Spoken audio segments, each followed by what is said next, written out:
Bonjour, bienvenue au Bienfait de la forêt. Aujourd'hui, je voulais vous présenter une plante qui a beaucoup de propriétés très bonnes pour nous. Je vous présente, c'est l'aloe vera. Elle provient de la famille des Aloacées.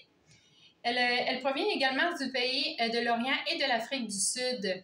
Nous, au Québec, on ne la cultive pas à l'extérieur, mais bien on l'a en pot à l'intérieur.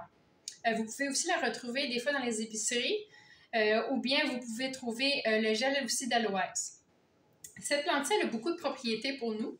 Elle est émolliente, elle est cicatrisante, elle est antivirale, elle est lactative par le sucre d'aloès et immunostimulante. Je vais vous expliquer un peu la plante. Dans le fond, les feuilles qui vont être prêtes, vous allez ressentir qu'il va y avoir des petites dents puis que ça va piquer. Ça veut dire que la feuille est arrivée à maturité puis on va pouvoir l'utiliser. Puis là, vous allez voir aussi que la feuille va être quand même assez épaisse. Par contre, des fois, il y en a des feuilles qui sont très épaisses, mais qui n'ont pas les dents ou que les dents sont très douces quand on fait du sens inverse. Ça veut dire qu'elle n'est pas encore rendue à la maturité. On va la laisser de côté. C'est pas elle qu'on va couper. Un coup qu'on a coupé la feuille qu'on désire utiliser pour nous, mais on va pouvoir la mettre dans un verre d'eau. Puis là, vous allez voir. Quand on la met dans un verre d'eau, quelques minutes, il va y avoir un liquide jaune à l'intérieur. Ça, c'est le sucre d'aloès. Qu'est-ce que ça fait, ça?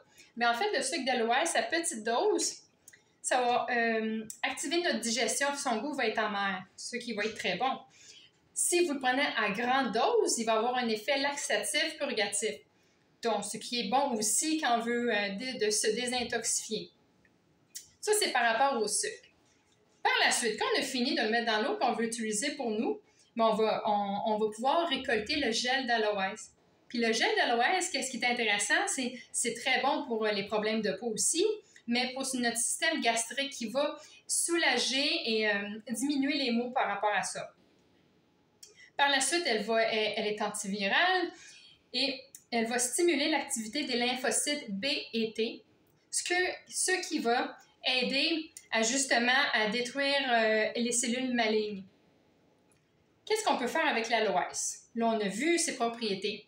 Vous pouvez prendre le gel d'aloès puis justement faire une petite concoction avec de l'eau, du gel d'aloès.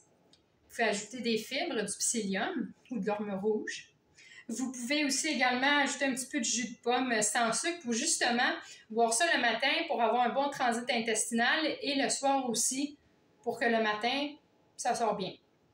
Ça va vraiment apaiser les muqueuses. Donc, pourquoi elle est cicatrisante aussi à l'intérieur de nous et à l'extérieur.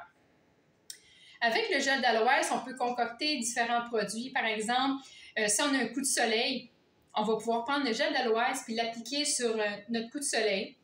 On va pouvoir l'utiliser dans les lotions anti-moustiques. On va pouvoir faire aussi des crèmes pour le visage ou pour le corps.